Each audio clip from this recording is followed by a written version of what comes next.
My New Year's Eve prank went too far, it ended our relationship forever.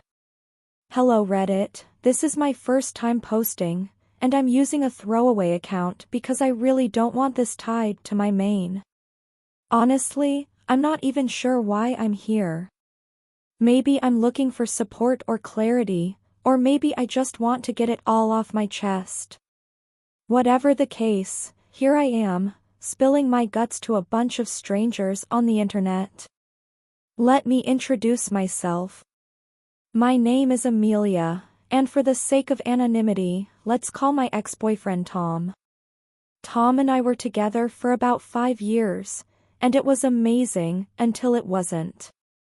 Now, the thing about me is that I've always been a bit of a prankster. No, scratch that, I've always been a huge prankster. It's just part of who I am, or at least, it used to be. There's something about pulling off a well-planned prank that feels good. Of course, Tom was no exception to this side of me. In fact, he was my favorite target. When we first started dating, my pranks were pretty harmless, cute, even. I'd do things like hide sticky notes with silly messages all over his apartment or switch his coffee to decaf without telling him, just to see if he noticed. He'd roll his eyes and give me this little smirk that I absolutely lived for. But here's the thing, Tom wasn't, and I guess still isn't, a huge fan of pranks. It's not that he hated them outright, at least, not at first, but I could tell they weren't exactly his favorite thing. He's the kind of guy who values order and predictability, while I thrive on chaos. In the beginning, though, he didn't complain. I think he saw it as one of my quirks, something that came with the package of dating me. Since my pranks were relatively harmless back then, he just went along with it. He'd laugh it off or give me a playful lecture about how I was going to give him a heart attack one day. I thought it was all part of the fun. I thought it was our thing.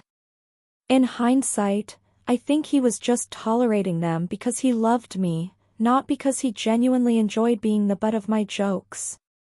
But at the time, I didn't notice that nuance. To me, it was just fun and games, and since he wasn't outright complaining, I thought everything was fine. Things started to take a different turn when a friend of mine casually suggested that I try vlogging or starting a couple's account. She said I would totally blow up on social media with the kind of stuff I did. I remember laughing it off at first, saying I wasn't the content creating type. It was true, I wasn't into the idea of putting myself out there like that. I didn't even post on my personal social media that often, so the thought of creating content seemed overwhelming and out of character for me. But then life threw me a curveball. I got laid off from my job. It wasn't personal or anything, they were doing company-wide cutbacks, and I was part of a large group that got let go. Still, it hit me hard. Even though I was actively searching for a new job, the process was slow and discouraging. I had too much time on my hands and too much anxiety weighing me down. That's when I started spending more and more time on social media. At first, it was just a way to pass the time, but the more I scrolled, the more I found myself sucked into this world of couples accounts, prank videos, and viral challenges. I'd see these couples pulling pranks on each other and racking up millions of views. It was like a whole new world I hadn't paid much attention to before. I realized that what they were doing was what I usually did to Tom. The only difference was that they were recording it, editing it, and sharing it with the world, and they were getting paid for it. That part especially stuck with me.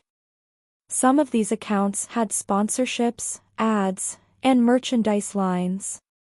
They'd turned their pranks and antics into actual careers.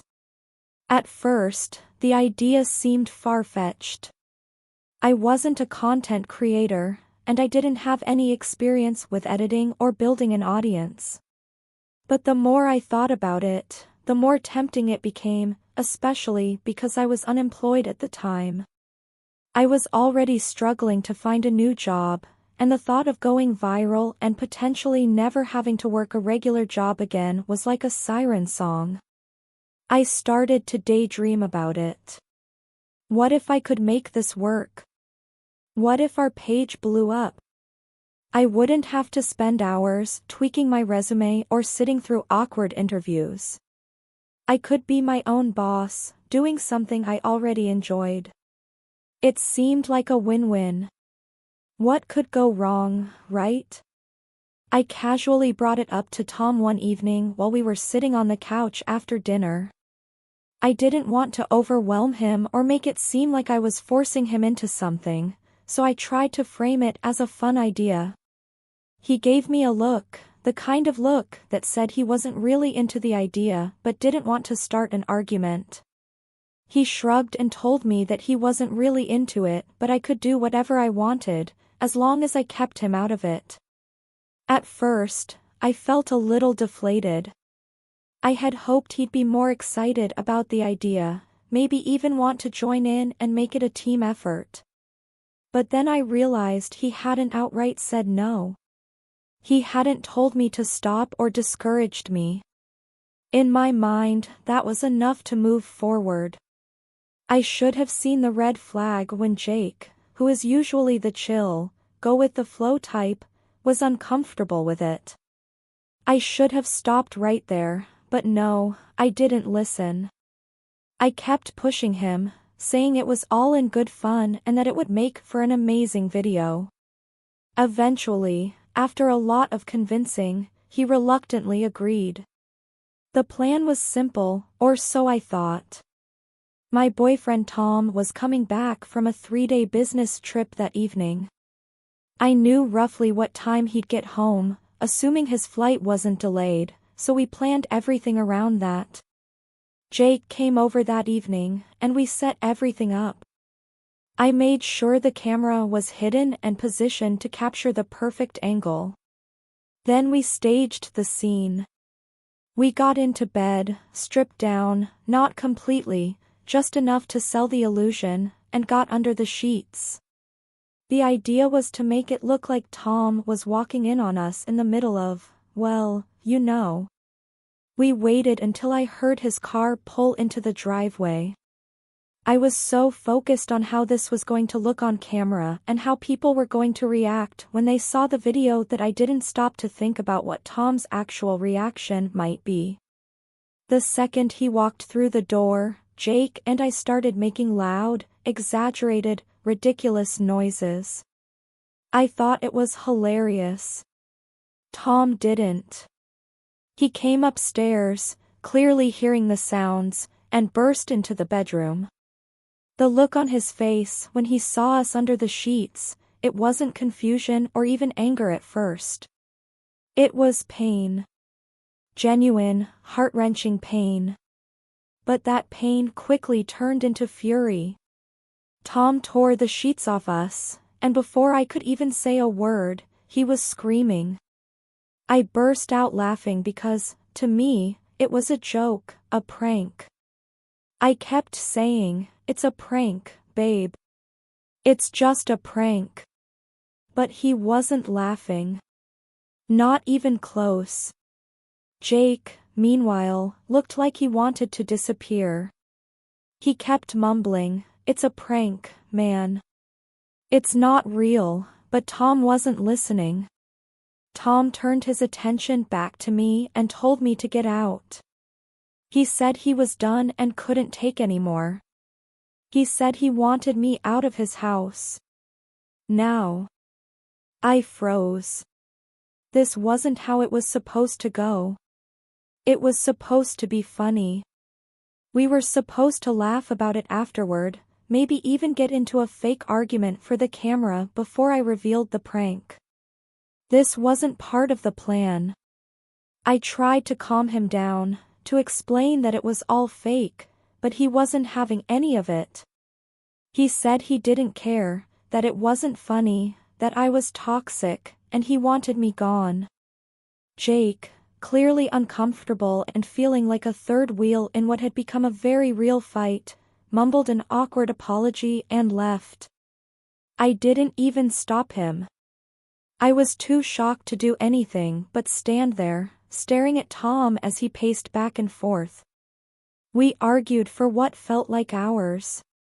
It wasn't even a back and forth kind of argument. He was firm and kept repeating the same thing over and over. I needed to leave. He didn't want me there. The more he said it, the more it sank in that he was serious. This wasn't just an outburst he'd calm down from eventually. I gave up. I packed a bag while crying like crazy, my hands shaking as I shoved clothes and random items into it. I couldn't believe it was happening. He called an Uber for me, which somehow made it even worse. It felt cold, like he couldn't even bear to drive me himself. I cried the entire ride to my parents' house.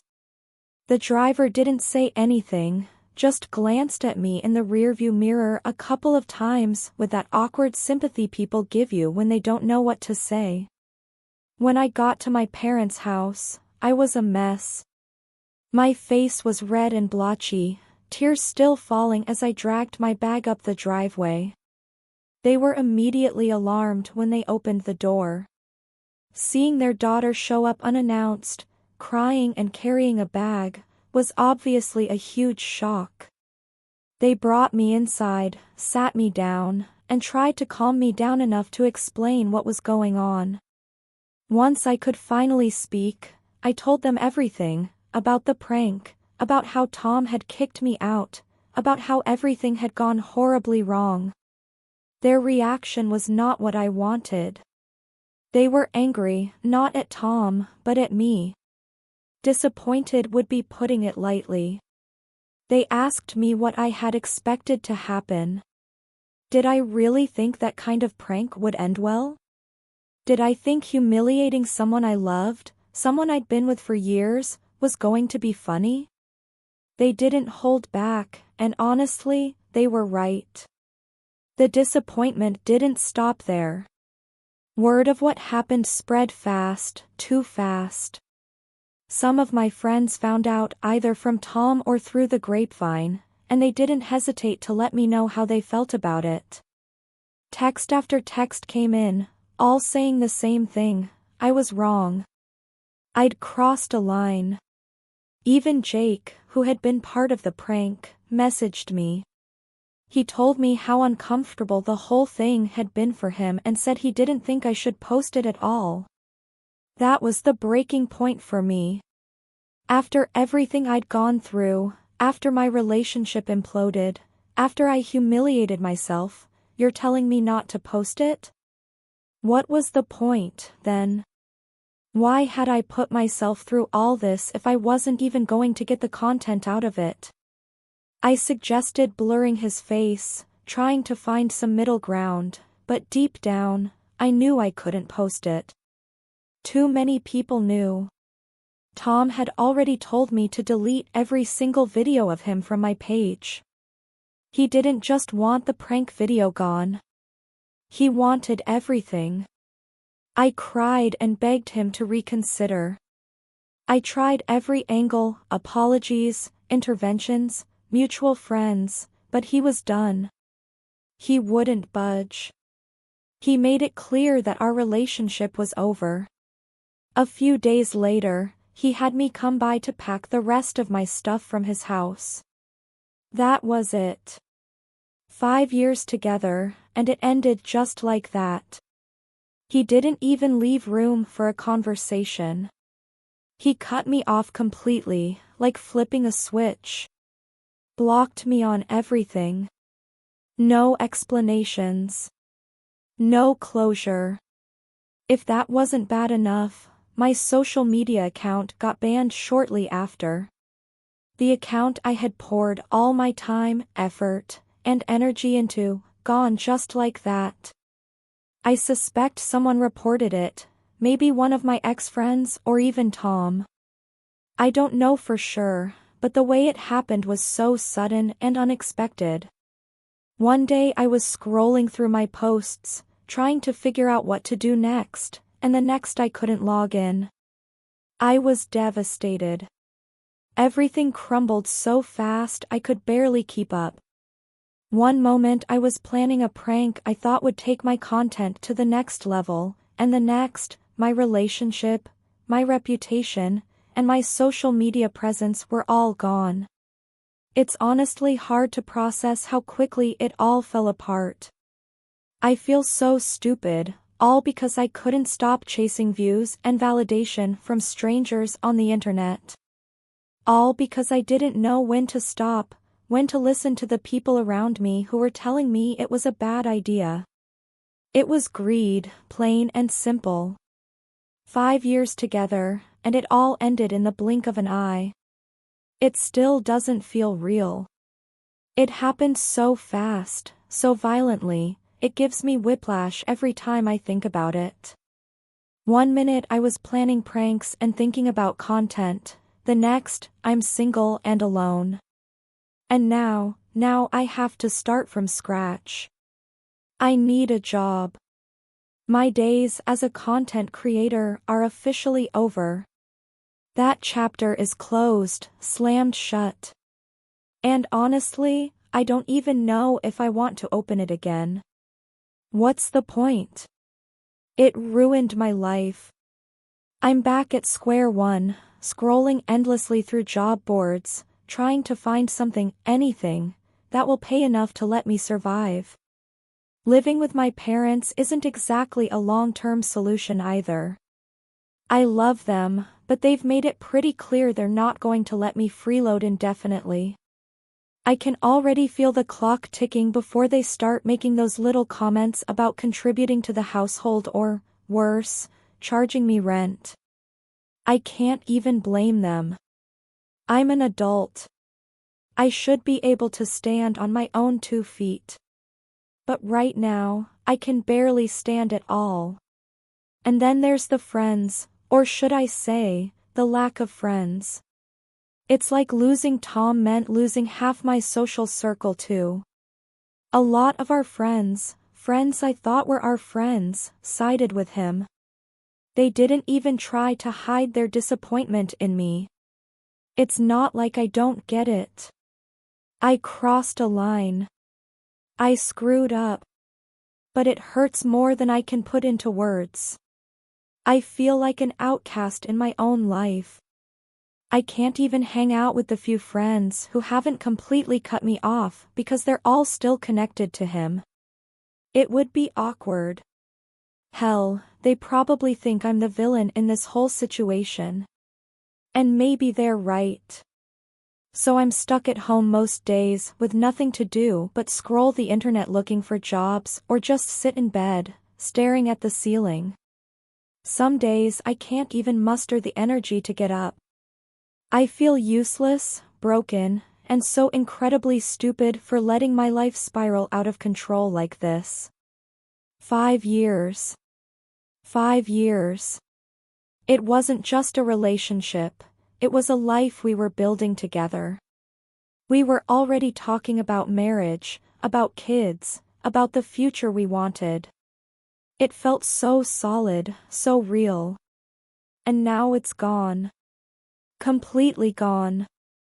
All that time, all those plans, all that love, wiped out because I couldn't see past my own need for attention.